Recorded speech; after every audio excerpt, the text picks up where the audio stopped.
Europe में राष्ट्रवाद, part 3, जैसा कि आप पीछे देख रहे हैं ना।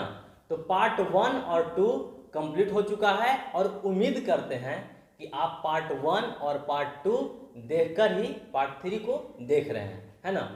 तो चलिए, जो क्वेश्चन पार्ट 1 और 2 में आप लिख चुके हैं, उससे आगे की क्वेश्चन हम आपको पार्ट 3 में यानी कि इस वीडियो में देने वाले हैं। तो आप तैयार हो जाइए लेकर कॉपी कलम और कहिए कि तहार संगे संगे हमहू चलम, है ना। तो चलिए, और आपकी सहूलियत के लिए पार्ट 2 का जो लास्ट क्वेश्चन हम आपको लिखवाए थे वो ये है कि इटली के एकीकरण का तीसरा और अंतिम चरण किसने प्रारंभ किया, जिसका आंसर था गौरीबाल्डी। और इससे आगे हम क्वेश्चन आपको बताने जा रहे हैं। आप तैयार हो जाइए कॉपी कलम लेकर और लिखना शुरू कीजिए। तो इस वीडियो का पहला क्वेश्चन हुआ यानी कि 61 क्वेश्चन, अगर पार्ट 1 से देखा जाए तो चलिए, गौरीबाल्डी का मुख्य पेशा क्या था? गौरीबाल्डी का मुख्य पेशा क्या था? तो उनका मुख्य पेशा था नाव चलाना। हाँ, नाव चलाना उनका मुख्य पेशा था। अगला क्वेश्चन, गौरीबाल्डी अपने कर्मचारियों और स्वयं सेवकों की सहायता से जो सेना गठित किए थे उसे क्या कहा जाता था? गौरीबाल्डी अपने कर्मचारियों और स्वयं सेवकों की सहायता से जो सेना गठित किए थे उसे क्या कहा जाता था?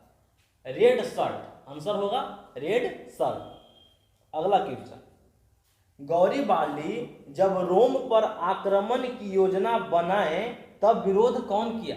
रोम पर आक्रमण 1862 ईस्वी में हुआ था, ठीक ना। तो गौरीबाल्डी जब रोम पर आक्रमण की योजना बनाए तब विरोध कौन किया? इसका आंसर हो जाएगा काउंट काबूर, काउंट काबूर। अगली क्वेश्चन है, इटली का एकीकरण के समय रोम पर किसका शासन था? इटली के एकीकरण के समय रोम पर किसका शासन था? इसका आंसर हो जाएगा पोप का, पोप का वहां पे शासन था। अगला क्वेश्चन है, रोम पर शासन करने वाला पोप किसकी सहायता से शासन करता था? रोम पर शासन करने वाला पोप किसकी सहायता से शासन करता था? तो फ्रांस की सहायता से। अब कोई ज्यादा तभी उछलता है जब पीछे कोई के हाथ रहता है ना। तो आपके पास कुछ है ही नहीं है तो आप नहीं उछल सकते हैं ज्यादा। तो फ्रांस की सहायता से शासन करता था पोप, है ना। रोम पर, अगला क्वेश्चन, रोम पर शासन करने वाला पोप कहाँ रहता था?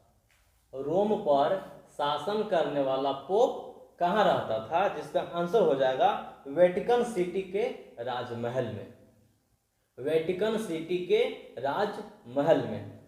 अगला क्वेश्चन, गौरीबाल्डी कब रोम पर आक्रमण करके उस पर अपना अधिकार लिए? गौरीबाल्डी कब रोम पर आक्रमण करके उस पर अपना अधिकार लिए? तो 1864 ईस्वी में, 1864 ईस्वी में, है ना। अगला क्वेश्चन, गौरीबाल्डी के प्रयास से इटली का एकीकरण कब हुआ? गौरीबाल्डी के प्रयास से इटली का एकीकरण कब हुआ? 1871 ईस्वी में, 1871 ईस्वी में। अगला क्वेश्चन, इटली का एकीकरण के बाद संयुक्त इटली की राजधानी कहाँ स्थापित की गई?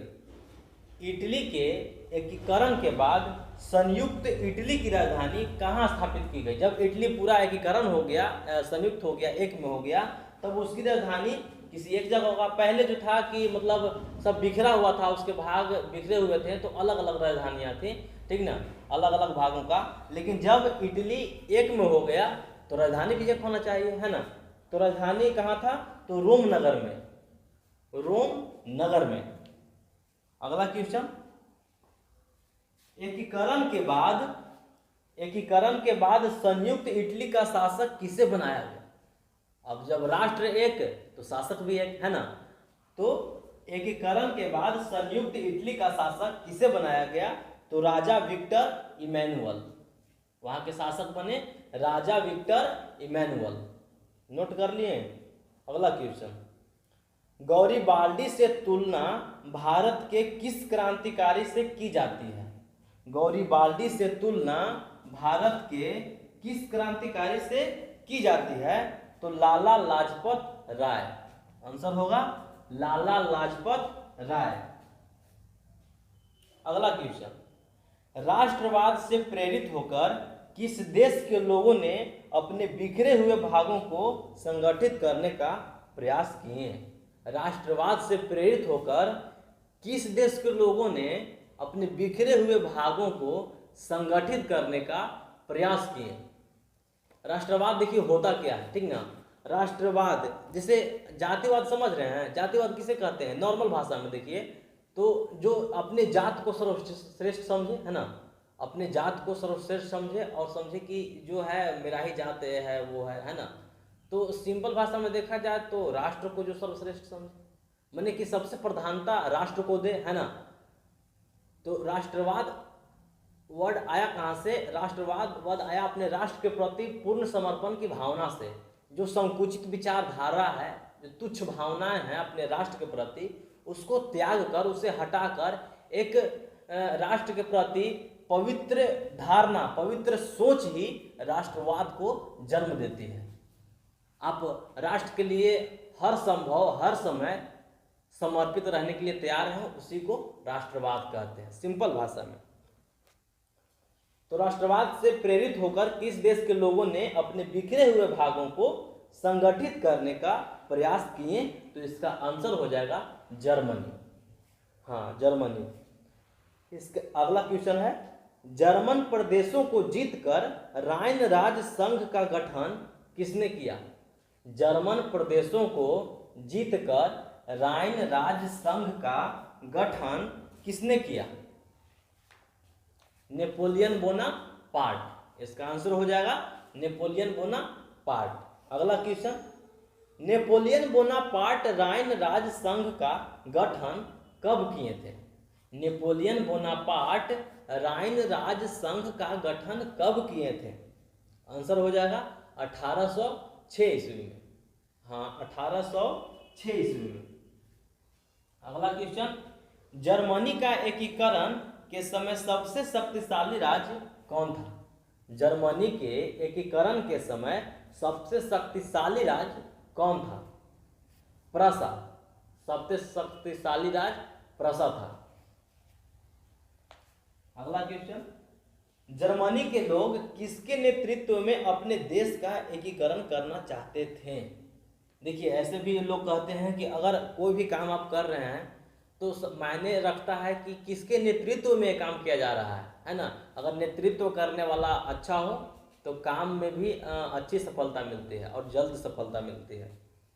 तो जर्मनी के लोग किसके नेतृत्व में अपने देश का एकीकरण करना चाहते थे? तो वो है प्रसा। प्रसा के नेतृत्व में। जिस समय जर्मनी में एकीकरण का प्रयास किया जा रहा था उस समय प्रसा का शासक कौन था? जिस समय जर्मनी में एकीकरण का प्रयास किया जा रहा था उस समय प्रसा का शासक कौन था? आंसर हो जाएगा फ्रेडरिक विलियम। Frederick William. अगला क्वेश्चन, हालांकि फ्रेडरिक विलियम जर्मनी का एकीकरण चाहते थे लेकिन वे किससे भयभीत थे? हालांकि फ्रेडरिक विलियम जर्मनी का एकीकरण चाहते थे लेकिन वे किससे भयभीत थे? तो इसका आंसर हो जाएगा ऑस्ट्रिया से। ऑस्ट्रिया से भयभीत थे।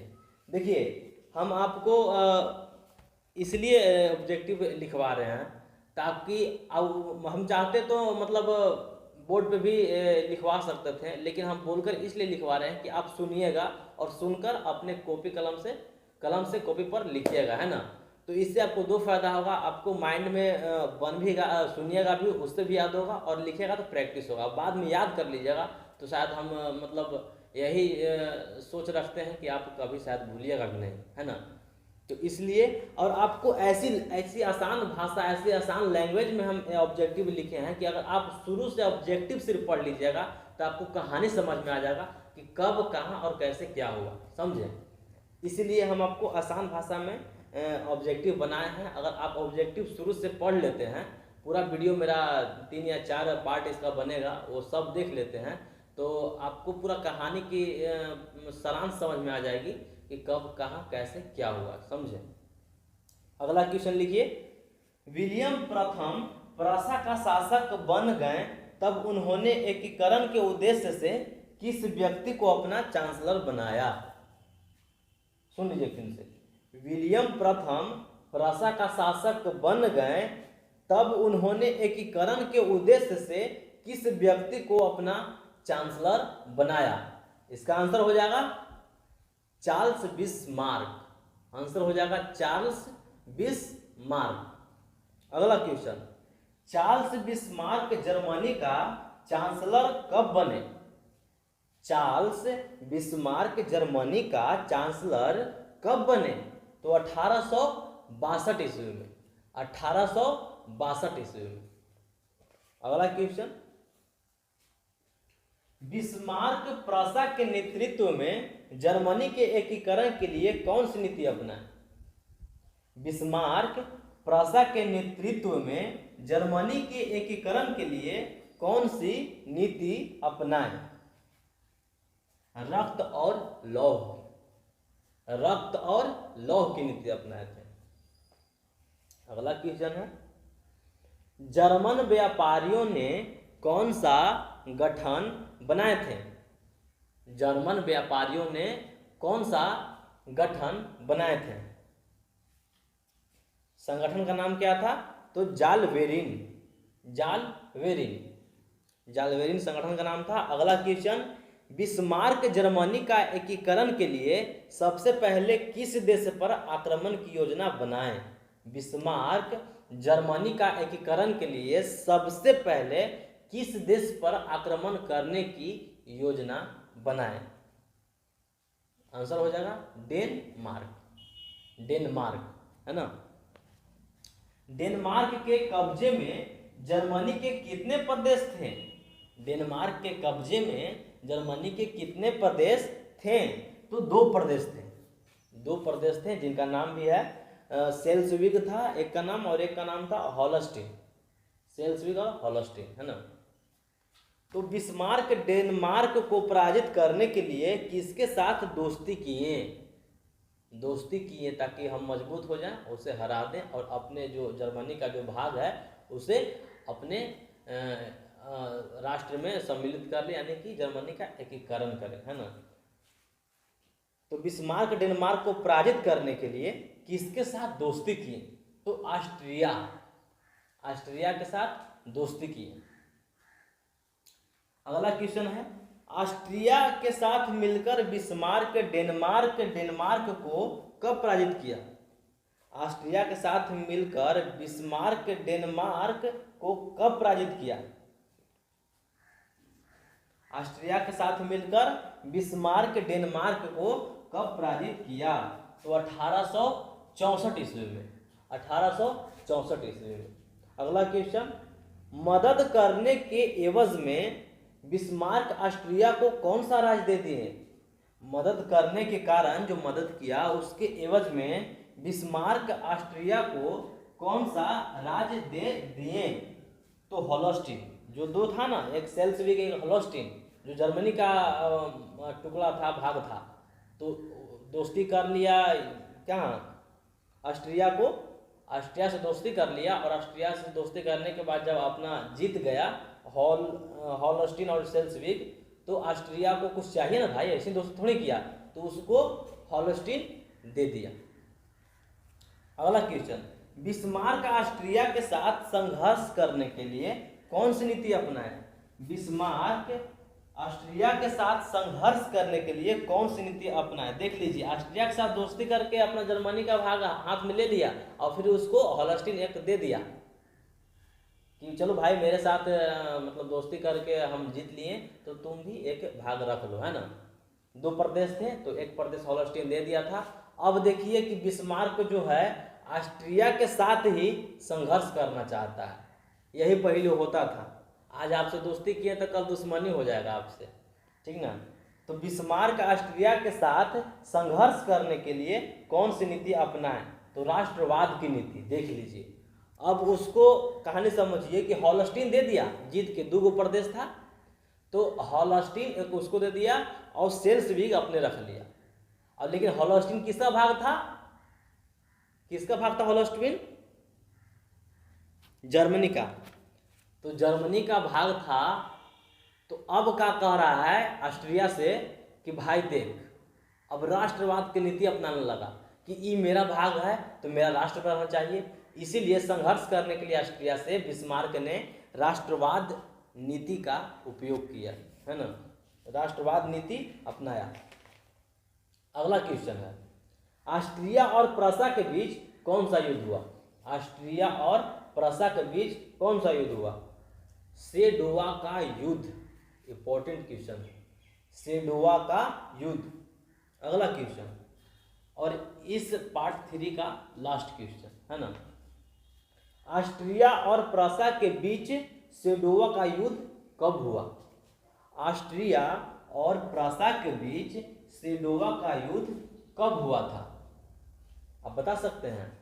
ये हुआ था 1866 ईस्वी में, 1866 ईस्वी में।